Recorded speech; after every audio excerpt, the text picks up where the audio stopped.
വയനാട് പുൽപ്പള്ളി അമരക്കുനിയിലെ കടുവയ്ക്ക് വേണ്ടി കുങ്കിയാനകൾ നാളെ ഇറങ്ങും. ഇന്നത്തെ തെരച്ചിൽ ഫലം കണ്ടില്ല. കടുവ പ്രദേശത്ത് തന്നെയുണ്ടെന്നാണ് നിഗമനം. മൂന്നാമത്തെ കൂടും സ്ഥലത്ത് സ്ഥാപിച്ചു.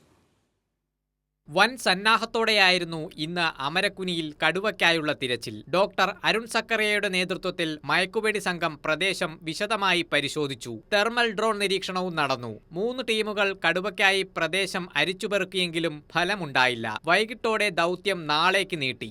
മുത്തങ്ങയിൽ നിന്നും ഇപ്പോൾ നിലവിൽ വിക്രം എന്ന് പറയുന്ന കുങ്കിയാണ് നമ്മൾ മുൻപിനാല് ഓപ്പറേഷൻസിലൊക്കെ ഉപയോഗിച്ച വിദഗ്ധമായിട്ടുള്ള കുങ്കിയാണ് അതിനെ കൊണ്ടുവന്നിട്ടുണ്ട്. കുങ്കിയാനയെ ഉപയോഗിച്ചിട്ടുള്ള ഒരു സെർച്ച് നമ്മൾ നടത്തുന്നതായിരിക്കും. മറ്റൊരു കുങ്കിയാന സുരേന്ദ്രനെയും കൊണ്ടുവരാനുള്ള ആലോചനയുണ്ട്. ഇത്തരം കാര്യങ്ങളാണ് നമ്മളിപ്പോൾ നിലവിൽ ചെയ്തത്. ഇപ്പോഴത്തെ നിലയിൽ ഈ പറയുന്ന ടൈഗറിൻ്റെ പ്രസൻസ് നമുക്ക് ഈ ഒരു 2 കിലോമീറ്റർ ചുറ്റളവിൽ ഇതുവരെ കണ്ടെത്താൻ കഴിഞ്ഞിട്ടില്ല. പ്രദേശം വിടാതെ കടുവയുണ്ടെന്നതിന് സൂചനകൾ ലഭിച്ചിട്ടുണ്ട്.